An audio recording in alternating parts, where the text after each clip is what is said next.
Hallo und willkommen zurück. Heute zu einem bisschen anderem YouTube-Video, nämlich Steinchen reacted zum ersten Mal und das will ich auch nicht öfter machen. Zweimal im Jahr. Letztes Wochenende war die Citcon vor 3 Tagen und ihr habt wahrscheinlich alle die Videos angeschaut. Der Captain Berk hat jetzt ein Video rausgebracht bei YouTube. Huge News, ihr seht es hoffentlich schon am Screen. Huge News. You missed it, Star Citcon 2023 und da schauen wir uns jetzt gemeinsam an. Viel Spaß dabei. Ich werde natürlich auch pausieren, wenn mir was Blödes dazu einfällt. Hey everyone, I'm Berk and this is a recap of the most important things that you missed at Citcon. Also, something to keep in mind is that Chris came on. Vielleicht nochmal zum Hintergrund, Captain Berk ist einer der größeren Streamer der englischen und wir werden vielleicht noch Untertitel anmachen, automatisch erzeugt. Los geht's. At the end and said with no promises. So everything that we've been showing you. Und Link natürlich unten im Video. Here at Citcon, it's our intention. Los geht's. 100% promise, just so everyone remembers that, to get them into Star Citizen through next year. So it's not going to be gated on having to be after Squadron 42. Which Kaffee is auch am lofty. Start. Even if they manage to put 50% in, I will be over the moon. Let's get into it. Ja, also wie schon gesagt, angekündigt haben sie sehr viele Features. Nicht nur Squadron 42, sondern auch für Star Citizen, fürs Persistent Universe und da kann man schon was übersehen. Deshalb schauen wir uns das jetzt an. First up, we have Pyro, which will be available with the replication layer to test on a new PTU called Preview. This will be available October 31st. We don't know what time yet. And you'll get in by a wave-based system based on if you were at Citcon, concierge status, and how active you play the PU. But I think the goal is to get everyone in eventually. They just don't want to flood it. I did get to play it at Citcon, and there were countless new locations, missions, and a solar flare warning. Genau, kommen wir schon zum ersten Punkt. Solar Flare Warning, also wir werden uns auch in Zukunft mit der Umwelt auseinandersetzen. Vielleicht Planeten mit hoher Gravity, Solar Flares, also Sonnenwinde und was ich auch schon gesehen habe, unten links gibt es auch einen Radiation Counter, also wo man auch verstrahlt werden kann, also guten Schutzanzug mitnehmen, glaube ich. Which I dodged, but my friend who did get caught in a solar flare said, my ship got distorted so I had to get out of it. When I did, the sky went completely white. I couldn't see anything, and when it faded away, they had a tier 3 chest and head injury. Freaking sane. Also, Rescue Pieces mit Krankenbett mitnehmen am besten, ne? I'm definitely excited to get more into Pyro. Number 2, we have the Squadron 42 is now feature complete. Das wissen wir alle. Wird nur mehr poliert, wahrscheinlich 1 bis 2 Jahre lang. It's completely stunning. I have a feeling this is the reason Citcon feels so packed, is because these features are finally being ported over. So what does feature complete mean? It means polishing and bug fixing only from here on out. No new features are going to be added to Squadron 42. Keine neuen Features kommen dazu. Und das, was ihr jetzt gerade am Screen setzt, ist ja wunderbar. So cool, oder? Die Kamera hier. Und schaut ein bisschen aus wie Event Horizon. Der Quantum Drive der Event Horizon. The primary goal is fixing and then getting the game released. It felt like a huge moment. Chris even getting emotional at the end, saying, kind of spent the time to craft something that's that beautiful with as much attention to detail and love without your guys' support. After that, he said, we don't want to release a date too soon. When it's ready. Schaut ein bisschen aus wie Star Wars in der Maschinenfabrik. Episode 2. You'll be the first to know. Next, we have server meshing finally getting its first ever working model. Kleine Erklärung dazu. wer es noch nicht gesehen hat, hier sehen wir gerade die Live-Perspektive vom Spieler und das sind 3 verschiedene Server. Also sonst, wenn man spielt, hat ein Server, eine Map, alle spielen auf dieser Map, auf diesem Server. Wenn der Server hops geht, weg. Hier Server-Meshing, komplett neue Technologie, jahrelang schon angekündigt, sehen wir hier Server Nummer 1, der hat nur das rote Eck rechts oben. Hier Server Nummer 2 mit dem türkisen Boden und Server Nummer 3, wo sich gerade der Spieler befindet, hier im Purple Boden sozusagen. Und er schmeißt Gegenstände zwischen den einzelnen Servern hin und her, geht von einem Server zum anderen, ohne dass man irgendwas merkt. Also das schaut so einfach und so easy peasy aus, aber ich glaube, da ist so viel Technik dahinter. Wahrscheinlich noch ein großer Server, der alles handelt und die kleinen Server, die einzelnen Instanzen hat. Wie das Server-Meshing genau funktioniert, werden wir sicher noch hören. Haben wir auch schon gehört ein bisschen. They didn't even know that they can make this work until 3 weeks ago. Saying it was such a big deal, he cried when he saw it for the first time. Und man sieht quasi von einem Server zum anderen. And I'm not gonna lie, on the floor, I may have gotten something in my eye. What this means is that server meshing at some level is possible. 1,000 people in one spot? Maybe. 1,000 people in one shard? Potentially. It's too soon to tell, but it is working and it's a huge step for CIG. Ja, erinnert mich ein bisschen, wie vor einem Jahr sie die Persistence vorgestellt haben, wo der eine nur seinen Server abgefeuert hat, raufgemacht hat und probiert hat mit den Persistent Features und das hat funktioniert und gute 6 Monate später haben wir dann Persistence im Universe gehabt. Vielleicht geht es hier nicht ganz so schnell, aber wir sind auf dem richtigen Weg hier, glaube ich. Until CIG puts more work into this, we're completely speculating. So hopefully we'll hear more next year. Everything from here on out is pretty exciting, so I'll just start with base building. And the sneak peek looks absolutely incredible. Muss ich ganz ehrlich sagen, das hat mich am wenigsten beeindruckt. Es ist zwar cool, Base Building wird so ein richtiger Money Sink sein, also da kann man Geld verbrennen, was man sich sonst im Verse verdient, nicht nur in Schiffen. Aber ich persönlich bin der lieber mit einem Raumschiff unterwegs ist und dort schläft, aber vielleicht so einen kleinen Außenposten mit Garage in einem UEE-kontrollierten Gebiet, das lasse ich mir einreden. Gleich dazu mehr hier. This one does feel more than 12 months away, to be honest. They said base building and high-sec systems will be 100% safe, so that means no raiding them. Rating them, nicht Rating. Google übersetzt ist jetzt auch nicht der beste, aber ein paar Untertitel passen schon. Also UEE kontrolliertes Gebiet, zum Beispiel Stanton, ihr könnt eure Basis dort hinsetzen und die wird nie angegriffen werden, weil sonst die UEE kommt und aufräumt. Aber wenn ihr zum Beispiel in Pyro eure Basis baut, dann ist sie natürlich billiger von den Steuern her, aber ihr habt auch keine Protection, also auch keinen Schutz und somit müsst ihr Türme bauen und da geht wieder das Geld rein und so weiter und so fort. But their yield will be less on resources, which is totally fair. The trade-off is if you build in a place like Pyro, it's going to be a lot more dangerous and you can be raided, but your resources are going to yield a lot more.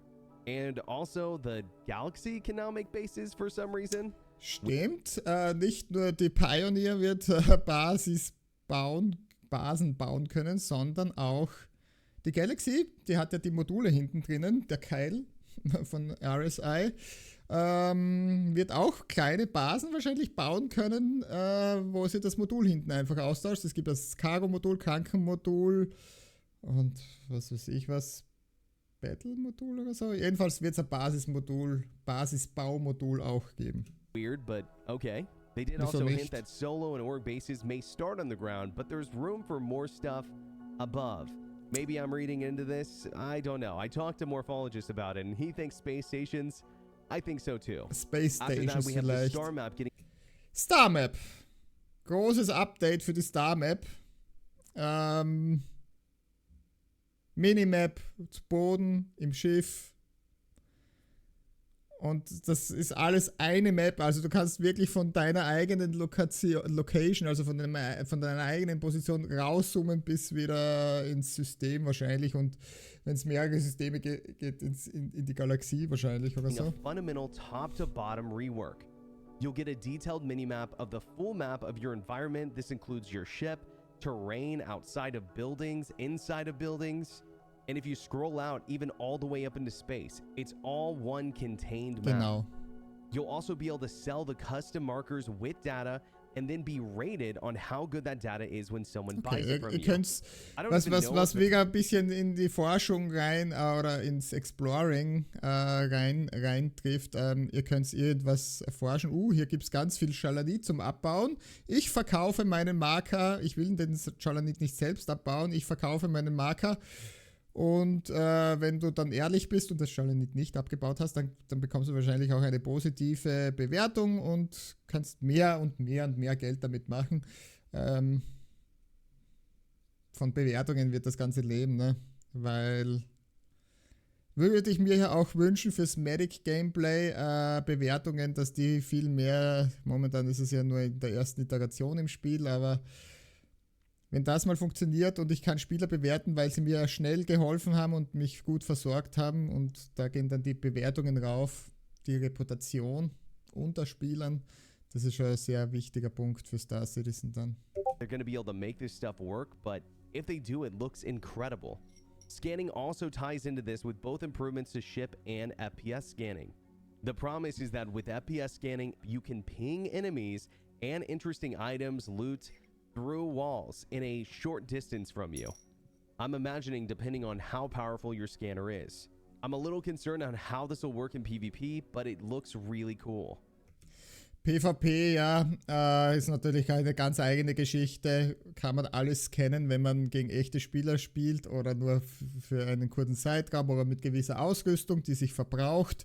Und was natürlich auch ganz wichtig ist, im Arena Commander ist es bereits so, keine Third-Person-Ansicht, weil momentan kann man bei Jumpdown landen, Third-Person rauszoomen und man sieht seine ganzen Gegner, wo sie sind. Also das ist ja auch nicht Sinn der Sache, ne? Ship scanning also seems like it could be a while off, but the main points they talk about is giving more info to scanning ships, being able to scan as far as quantum boost range, Drake and hat to das know Scout what's hier there, zu if sehen. it's a threat, and after you scan for it, the ability to QT straight to that point of interest. I see the benefits of this paying off for bounty hunters, orgs, and pirates alike, but it's too soon to tell. This weekend we also got a detailed look at engineering gameplay. Engineering hier in einer C2 zu sehen, also ist jetzt die Cooler aufgebaut hier und hinten die Drives und die Türmchen und so weiter und so fort. Das ist wahrscheinlich eine M2.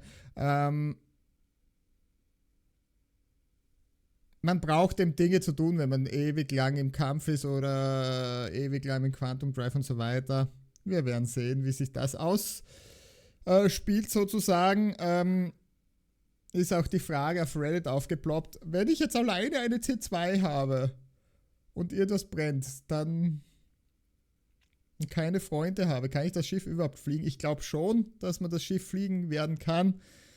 Allerdings sollte man den Kämpfen dann aus dem Weg gehen, erstens. Und zweitens, wenn mal was hin wird, kann man es ja irgendwo safe landen und selbst reparieren.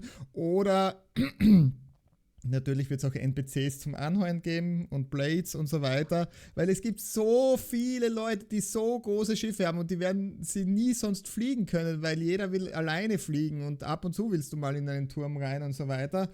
Und da muss man sich entweder in einer Orga verabreden oder was weiß ich was. Also sie müssen da irgendwas machen, damit man das auch alleine möglichst spielen kann. Dass eine Drake-Kraken nicht alleine spielbar sein wird, ist auch klar, muss euch auch klar sein. Aber ich schätze so Größe C1, halt C, C2 und so weiter, das sollte allein schon möglich sein. Using the new star map technology. It looks really good, and I think this is going to turn engineering from a pipe dream to a necessity on any large ship. It really looks like this gameplay is going to be useful and rewarding. They showed off Master Modes in its latest form with a brand new HUD that looks really good, GeForce Reaction Feedback. Genau, wenn wir kurz zum HUD gehen, also das ist alles hier frei einstellbar, die ganzen HUDs.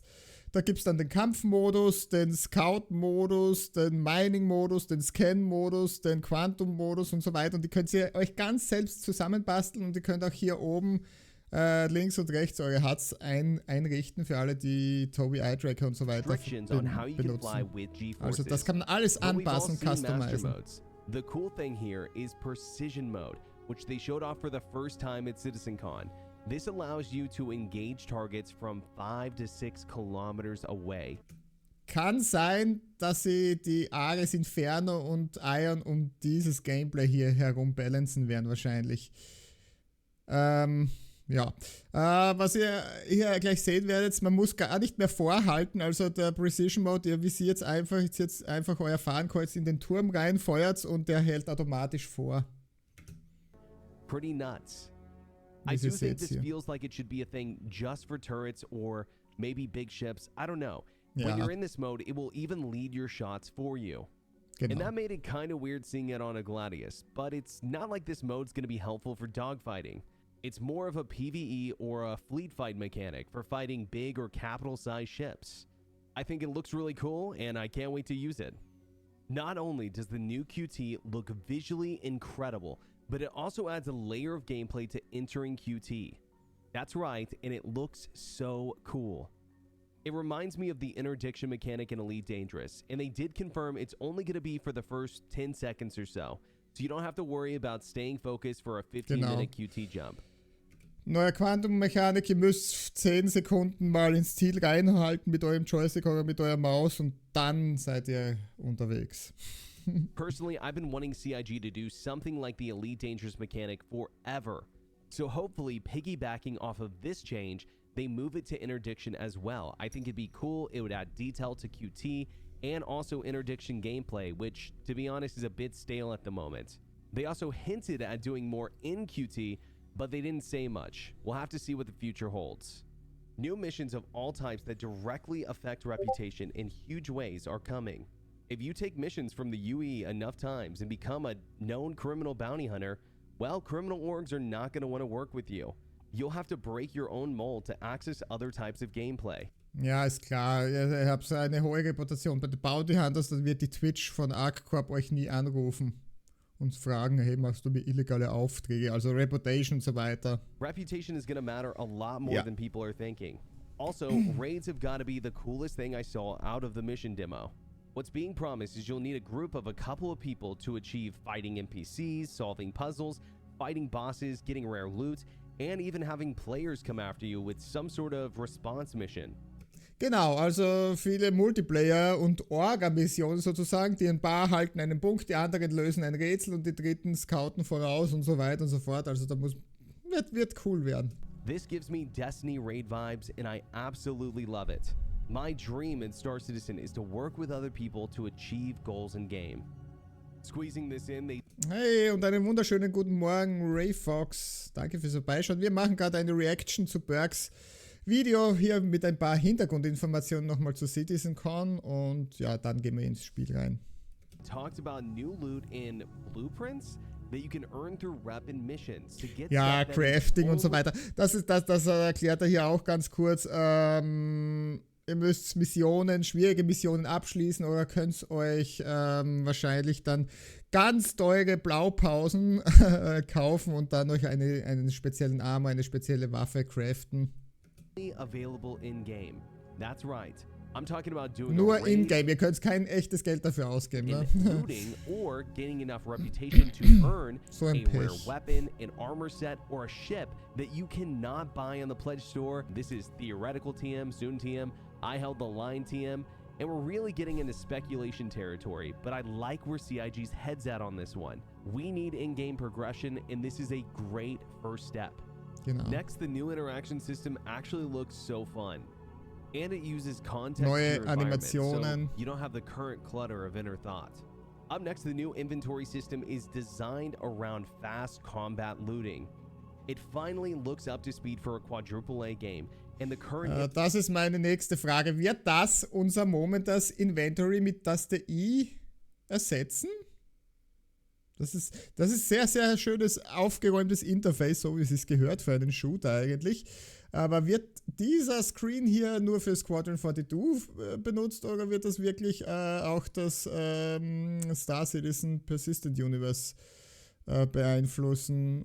Weil eigentlich mag ich das schon sehr, dass man sich ab und zu in Third Person sieht und da die Dinge aufziehen kann, auch wenn es nicht gerade super funktioniert und das viel aufgeräumter aussieht, aber ich frage mich, ob es das ersetzen wird oder ob es miteinander verschmelzen wird oder so, ne? Inventory system is extremely meh.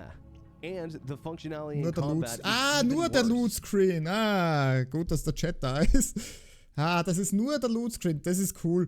Was ich vermisse, ist dann halt den Undersuit zu looten oder so weiter, aber vielleicht kann man das ja dann noch hier um einen Tab mit Rucksack und Rüstung und so weiter erweitern, aber also wenn das nur der Loot Screen ist, das schaut schon sehr sauber aus, ja. Das E-Menü wird bleiben. Okay. As someone who does a lot of FPS, I am extremely pumped for this. I'm excited to see how combat looting and inventory works together, because it does seem like those are two different menus. Ja, genau, das sage ich jetzt. Momentan schaut es aus, wie das zwei komplett verschiedene Menüs sind. Wir werden sehen, ja. CIG really said, oh, some of you guys want... Ach, Audio-Effekte. Ja, im Weltraum gibt es kein Geräusch, ne? Aber jetzt bin ich mal still, da lasse ich euch einfach zuhören. Realistic audio? Some of you want simulated? Let's do both. And take a listen to this.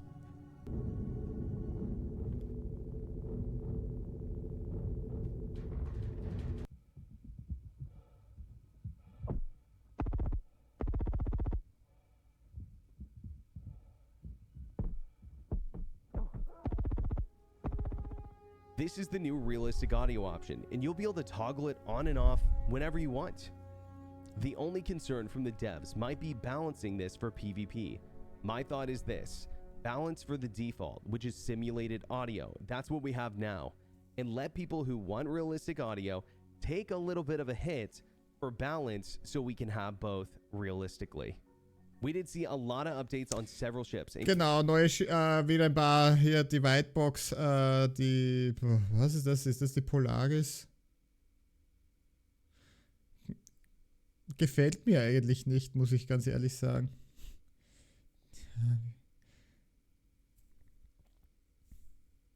Polaris, ja. Soll einen sehr großen Hangar haben, mir persönlich, aber scheint schon ziemlich weit zu sein, jetzt in der Whitebox-Phase, aber gut, das war die Bahn und Merchantman auch und dann haben die Entwickler CIG verlassen. Including the Polaris. Polaris, er sagt es The Cutter Scout. Cutter Scout bekommt einen Heck-Spoiler und einen besseren Radar und hat, glaube ich, andere Standardwaffen oben wie die normale und andere Skins. And the new RSI Zeus concept. Genau, sind erst in Concept, also ihr könnt es dann noch nicht in Warband und so holen.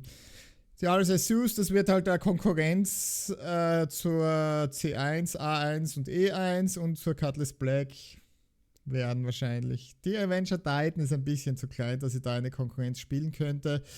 Gibt es in 3 Varianten, vielleicht in einer 4., aber die haben sie hier ausgeblendet. Interdiction, glaube ich, also mit EMB und Quantum Dampener, dann, also zum Bounty Hunten sozusagen, dann mit Cargo, glaube ich, und mit Scanning. Und die geheime 4. Variante war ein Racing-Schiff, aber für diese Größe von Racing-Schiffs gibt es halt noch kaum Strecken. Vielleicht mal später. Which I'm calling the Cutty Killer. Die Cutty Killer, ja. I can feel people's wallets trembling after that one, because it looks insane. Ja, hat sich They auch did show the gefreut. Banu Merchantman as well, but it doesn't look like it's made any progress from last fall. Genau, also das, was wir von der Merchantman gesehen haben bei der Citcon, kennen wir schon alles. Weil angeblich die 2 Art Directors und Entwickler und Designer dafür CIG verloren hat, weil sie von einem anderen Spiel gekauft wurden, die auch Weltraumschiffchen bauen, aber nur mit NFTs und Pyramidenspiel und so. Since the team working on it left. The Idris was also confirmed to be releasing alongside Squadron 42. Genau, with the Idris Vandal ships also getting an und update Vandal, with ja. the release.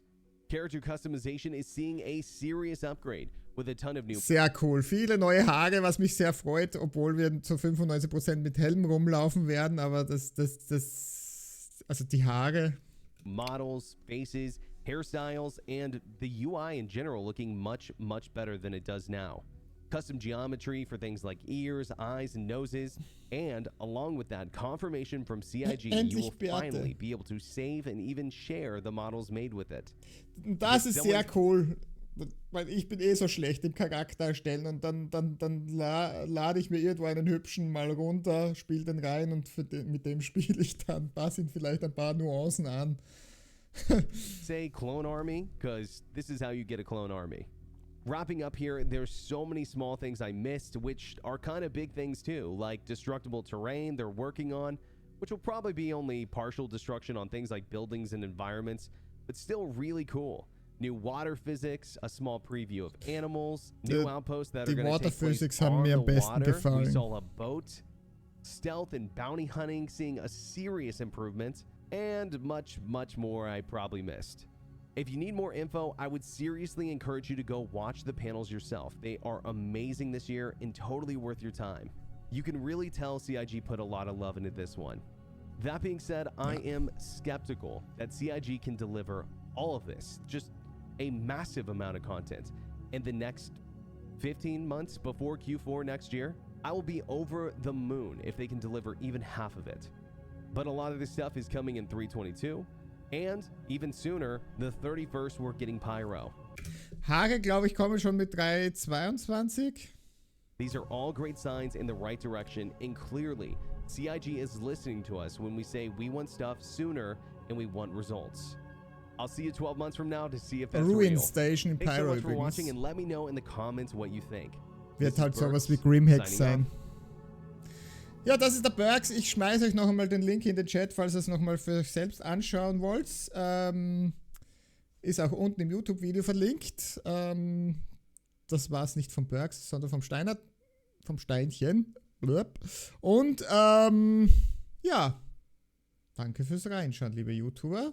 Wie immer live auf www.twitch.tv/Steinchen84. Das war's mit der Citcon. Wir werden vielleicht noch ein bisschen quatschen hier im Stream. Würde mich freuen, wenn ihr reinschaut.